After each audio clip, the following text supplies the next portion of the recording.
আমার তার সাথে রাজনৈতিক সখ্যতা, ব্যবসায়িক সখ্যতা না। সে যদি দোষী সাব্যস্ত হয়, আদালত তাকে আবার জেলে প্রেরণ করবে। যদি সে নির্দোষ হয়, তাহলে সে স্বাধীন মুক্ত বাংলাদেশে ঘুরে বেড়াবে। গণ অধিকার পরিষদের প্রতি আমার কোনো অভিযোগ নাই এবং তাদের উইল উইশার হিসেবে থাকব।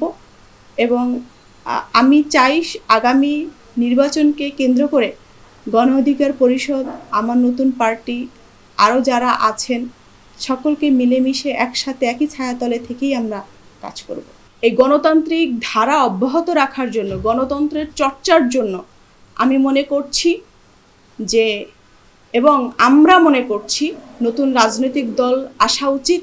কৃষকের ছেলে এ দেশ চালাবে, শ্রমিকের ছেলে এই দেশ চালাবে, রাজার পুত্র রাজা হবে না, এটি আমাদের পার্থক্য।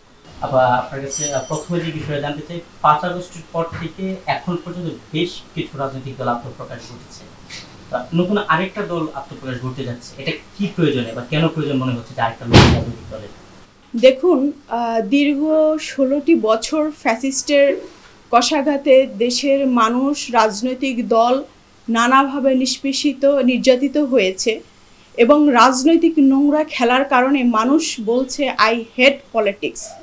কিন্তু 24-এর এই জুলাই আগস্টের পর, এই গণ অভ্যুত্থানের পর একটি পলিটিক্যাল রেভলিউশন হয়েছে, যার কারণে মানুষ মনে করছে এখন রাজনৈতিক অঙ্গনে একটি উর্বর সময় এবং মানুষ এখন বলতে শুরু করছে আই লাভ পলিটিক্স।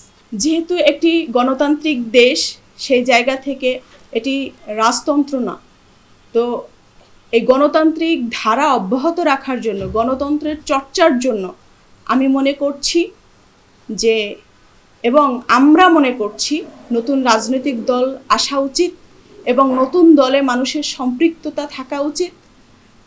রাজনৈতিক সচেতনতা বৃদ্ধির লক্ষ্যে নতুন রাজনৈতিক দল আসবে, মত আসবে, গণতন্ত্রের চর্চা হবে। আপনার সাথে আমার মতের মিল নাই থাকতে পারে, কিন্তু মত প্রকাশের স্বাধীনতা থাকতে হবে। সেই জায়গা থেকে আসলে নতুন রাজনৈতিক দলগুলোকে স্বাগত জানাচ্ছি এবং নতুন রাজনৈতিক দলগুলোকে সকলকে কাজ করার সুযোগ দেওয়া উচিত বলে আমি মনে করছি। আরেকটা বিষয় জানতে চাই, রফিকুল আমিন এবং আপনার নেতৃত্বে নতুন যে রাজনৈতিক দল আসছে, এই দলের লক্ষ্য উদ্দেশ্য কি? নতুন যে রাজনৈতিক দল আসতে চলেছে সেটি আগামীকালকে আমাদের আত্মপ্রকাশ, 17ই এপ্রিল। তো আমাদের গঠনতন্ত্র আছে এবং আমাদের কিছু বাণী রয়েছেন, আমাদের মূল মন্ত্র রয়েছেন, সেগুলো আগামীকালকে আপনাদের হাতে অফিসিয়ালি আমরা তুলে দিব। কিন্তু ছোট পরিসরে শুধু এইটুকুই বলতে চাই, বাংলাদেশের জনগোষ্ঠীর অর্ধেক হয়েছেন নারী এবং দুটি দল, বৃহত্তম দুটি রাজনৈতিক দল একাধিকবার ক্ষমতায় থেকেছেন, তাদের প্রধানরা ছিলেন নারী। কিন্তু আপনারা যদি দেখেন সব সময় এই নারীরাই পিছিয়ে আছে এবং বাংলাদেশের নারীরাই কিন্তু সবচেয়ে বেশি নির্যাতিত হচ্ছে। এই 24-এ এসেও দেখেন ধর্ষণের শিকার বলেন, নারী নির্যাতন বলেন, ডোমেস্টিক ভায়োলেন্স বলেন, নারীরাই কিন্তু পিছিয়ে আছে। ইভেন আপনি যখন চাকুরি থেকে আপনি একটু দৃষ্টি দিবেন, আপনার স্যালারি থেকে আপনার নারী সহকর্মীকে স্যালারিটা একটু কম দেওয়ার চেষ্টা করে। তো এই যে বৈষম্য, এই বৈষম্যটা দূর করার লক্ষ্যে বেসিকলি আমি ফাতিমা তাসনিম ইনোভেটিভ কিছু আমার থিঙ্কিং রয়েছে, সেটি দেশ ও জাতির বৃহত্তম স্বার্থে পিছিয়ে পড়া নারী গোষ্ঠীকে নিয়ে কাজ করার লক্ষ্যেই আমার এই রাজনৈতিক দলের আত্মপ্রকাশ। এবং সেই সাথে দল মত নির্বিশেষে ক্ষুদ্র নৃগোষ্ঠী বলেন, মগ মারমা, হিন্দু বৌদ্ধ খ্রিস্টান সকলকে নিয়েই একটি মেসেজ দিতে চাচ্ছি, রাজনৈতিক দল কখনো শাসক হয় না, তারা হয় সেবক। সকলেই কিন্তু দেশ ও জনগণের সেবার জন্য আসে, কিন্তু একটা টাইমের পর প্রতিটা রাজনৈতিক দলের নেতার বয়ান বা রাজনৈতিক দলের কর্মীদের চিন্তাভাবনা কিন্তু পরিবর্তন হয়ে যায়। আজকে আমার এই কথাটা আগামী 5 বছর পর, 10 বছর পর ঠিক আছে কিনা সেইটা আপনারা দেখে নেবেন।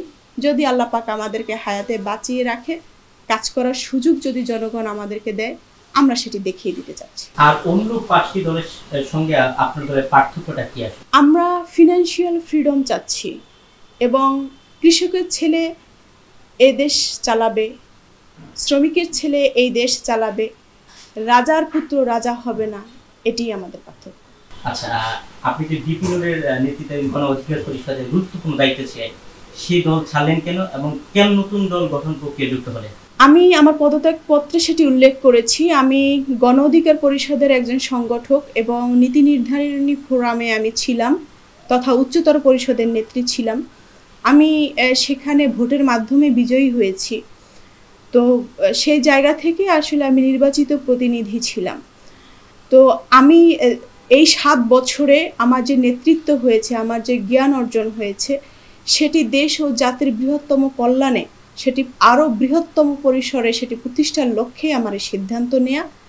গণ অধিকার পরিষদের প্রতি আমার কোনো অভিযোগ নাই এবং তাদের উইল উইশার হিসেবে থাকব এবং আমি চাই আগামী নির্বাচনকে কেন্দ্র করে গণ অধিকার পরিষদ, আমার নতুন পার্টি, আরও যারা আছেন সকলকে মিলেমিশে একসাথে একই ছায়াতলে থেকেই আমরা কাজ করব। আরেকটা বিষয় যেটা জানতে, রফিকুল আমিন সাহেবকে নিয়ে বেশ কিছু বিতর্ক আছে। দেশকে নিয়ে অর্থ আত্মসাৎসহ দীর্ঘদিন জেল খেটেছিলেন। হ্যাঁ, এমন একজন ব্যক্তির সঙ্গে কেন রাজনৈতিক প্রক্রিয়া যুক্ত হলেন আপনি? এটি আসলে আমার যিনি লয়ার তারকে নিয়ে ওনার সাথে আমি সাক্ষাৎ করেছিলাম। তো আমি কিছু বিষয় স্পষ্ট করে জেনেছি এবং তিনি তার আনসারে আমি স্যাটিসফাই হয়েছি। যে বিষয়টি আমি জানতে পেরেছি, ফ্যাসিস্ট সরকারের আমলে তিনি বৈষম্যের শিকার হয়েছেন এমনটি তিনি জানিয়েছেন। তার উপরে যে মানি লন্ডারিংয়ের যে অভিযোগ এনেছেন সেটি যদি প্রমাণিত হয় একটি মানুষের 6 বছরের জেল হয়, কিন্তু তার উপরে শুধু অভিযোগ এনেছে, প্রমাণ হয়নি, তিনি 12 বছর জেল খেটেছেন। তো এটি রাজনৈতিক একটি উদ্দেশ্য বা একটা এজেন্ডা বা প্রতিহিংসার শিকার উনি এটি হয়েছেন এবং মহামান্য আদালতের উপরে আমার আস্থা আছে, শ্রদ্ধা রেখে বলছি এটি বিচার প্রক্রিয়াধীন একটি বিষয়, সেটি মহামান্য আদালতে সিদ্ধান্ত নেবেন, তিনি এই বিচারক এই রায় দিবেন। এই বিষয় নিয়ে আমি আর কোনো মন্তব্য করতে চাচ্ছি না, কারণ এই বিষয়টি আসলে আমার মন্তব্য করার বিষয় না, কারণ আমি তার ব্যবসায়িক পার্টনার না। সে যেহেতু এখন জামিনে আছেন, সে এই দেশের নাগরিক, তার রাজনীতি করার অধিকার আছে। আমার তার সাথে রাজনৈতিক সখ্যতা, ব্যবসায়িক সখ্যতা না। সে যদি দোষী সাব্যস্ত হয় আদালত তাকে আবার জেলে প্রেরণ করবে, যদি সে নির্দোষ হয় তাহলে সে স্বাধীন মুক্ত বাংলাদেশে ঘুরে বেড়াবে। আরেকটি বিষয় জানতে চাচ্ছি যে প্রতিটি রাজনৈতিক দলে অনেক বহু সংখ্যক কর্মী প্রয়োজন হয়, সেক্ষেত্রে আপনাদের এখানে কোনো পরিচিত মুখ আছে আপনি ছাড়া যারা সারা দেশে আপনাদের সংগঠনে বোঝাতে পারবে? আসলে একটা কথা আছে যে কাজ আসলে মায়ের পেট থেকে কেউ শিখে আসে না, কাজ করতে করতেই আসলে মানুষ দক্ষতার পরিচয় দেয়। এখানে নবীন এবং পুরাতন সকলকে নিয়েই আমরা একটি মিলন মেলা এবং সকলকে নিয়েই কাজ করছি। আমাদের যারা পরিচিতি আছে বা আমরা যারা কাজ করছি, আমরা তো সবসময় একটি চেষ্টা করব তৃণমূলে আমাদের এই বার্তাটি যেন পৌঁছে যায় এবং যারা নতুন যারা আসবেন তাদেরকে নিয়েও কাজ করব। তবে আছে সংখ্যায় খুব কম, কিন্তু আমরা সেটি নিয়ে ভাবছি না এবং বিচলিতও নেই, কারণ সারা বাংলাদেশেই আমাদের যে আগামী সামনে নির্বাচন রয়েছে সেই নির্বাচনকে কেন্দ্র করে আমরা কাজ করছি এবং আমরা নিবন্ধনের জন্য নির্বাচন কমিশনারের সাথে যোগাযোগ করেছি। তাদের যে শর্ত রয়েছে সেই শর্ত অনুযায়ী আমরা এগোচ্ছি এবং আমরা নিবন্ধন প্রত্যাশী। আশা করি নির্বাচন কমিশন তার বিচক্ষণতার মধ্য দিয়ে আমাদের নিবন্ধনটা দিবেন এবং সামনে নির্বাচনে আমরা অংশগ্রহণ করব এবং সারা বাংলাদেশে যে আমাদের ভোট ব্যাংক রয়েছে সেই ভোট ব্যাংকে নিশ্চয়ই ব্যালটে বিপ্লব ঘটাবে। আগামী জাতীয় সংসদ নির্বাচন নিয়ে আপনারা কি ভাবছেন? আগামী সংসদ নির্বাচনে আমরা আসলে 300 আসনে প্রার্থী দিব, তবে পলিটিক্যাল যে প্রসেস রয়েছে বা পরিবেশ পরিস্থিতি যে তৈরি হবে নির্বাচনকে ঘিরে, তার উপরে আসলে ডিপেন্ড করে তখনকার যুগোপযোগী সিদ্ধান্ত আমরা নিব। তবে এখনই নির্বাচনের আগে আমি এনশিওর করতে পারছি না, এখন সেটা আসলে বলাটা ডিফিকাল্ট। বিএনপি তো ডিসেম্বরের মধ্যে নির্বাচন চাচ্ছে, এই বিষয়ে আপনার ভাবনা কি? সেটা তার পার্টির এজেন্ডা বা তার পার্টির মতামত, সে ব্যাপারে সেখানকার নেতৃবৃন্দ যারা রয়েছেন তারাই ভালো বলতে পারবে। তবে আমার কাছে মনে হয়েছে 16 বছরের জঞ্জাল আসলে 6 মাসে এড়ানো বা সেটাকে সমাধান করা সম্ভব না। একটু সময় দেওয়া উচিত। আমাদের সকলের অহংকার যিনি রয়েছেন ডক্টর প্রফেসর মোহাম্মদ ইউনূস সাহেব, তিনি যেভাবে করে কাজ করছেন আমার মনে হয় তাকে আরেকটু সময় দেওয়া উচিত, এবং তিনি যেভাবে করে বিশ্বের দরবারে বাংলাদেশকে তুলে ধরছেন এবং মানুষের ভাগ্যের পরিবর্তনে কাজ করছেন, সকল রাজনৈতিক দলকে আসলে তাকে সহযোগিতা করা উচিত বলে আমি মনে করছি। ডক্টর মোহাম্মদ ইউনূসের নেতৃত্বাধীন বর্তমান সরকারের কার্যক্রম সম্পর্কে আপনার ভাবনা কি, বা উনি কেমন কাজ করছেন আপনার দৃষ্টিতে? আমার দৃষ্টিতে শুধুমাত্র আইন শৃঙ্খলা রক্ষাকারী বাহিনীটা ফাংশন করছেন না, এবং ঢাকা শহরে জ্যাম, তারপরে ধর্ষণ, খুন, লুটতরাজ, এই বিষয়টা আসলে কন্ট্রোল করতে পারছেন না। বাট আমার আকাশ সীমা, আমার নৌসীমা, আমার স্থলবন্দর এবং আন্তর্জাতিকভাবে আমার অ্যাকসেপ্টেন্সি সব কিছু দারুণভাবে তুলে ধরেছে। আমরা প্রাউড ফিল করি তাকে নিয়ে। কিন্তু এখানে ইন্টারনাল কিছু আমাদের ডোমেস্টিক কিছু কনফ্লিক্ট তৈরি হয়েছে, সেটা হচ্ছে প্রশাসনের ভিতরে। দেখেন, দীর্ঘ 16 বছর ধরে ফ্যাসিস্টের সময় নিয়োগ হওয়া সকল অফিসার সবাইকে তো এখান থেকে অব্যাহতি দেওয়া হয়নি।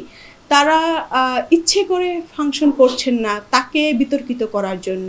তো সেই জায়গাটা থেকে আমার কাছে মনে হয় তাদেরকে চিহ্নিত করে তাদেরকে বাধ্যতামূলক অবসরে দেওয়া উচিত, এবং তরুণ যে বেকার যারা রয়েছেন, শিক্ষিত যুবক যারা রয়েছেন, তাদের যোগ্যতা ভিত্তিতে তাদেরকে চাকরিতে নেওয়া উচিত, এবং এমন একটা ফোর্স এখনই নিয়োগ দেওয়া উচিত যারা এই বিষয়টা দেশের আইন শৃঙ্খলা রক্ষাকারী বাহিনীর সাপোর্ট হিসেবে তাদেরকে আসলে সাপোর্ট দিবে, এবং এই যে লুট তরাজ চলছে, ভাঙচুর চলছে, আইনের সুশাসন হচ্ছে না, এই যে ধর্ষণ হচ্ছে, এগুলো আসলে রোধ করা উচিত।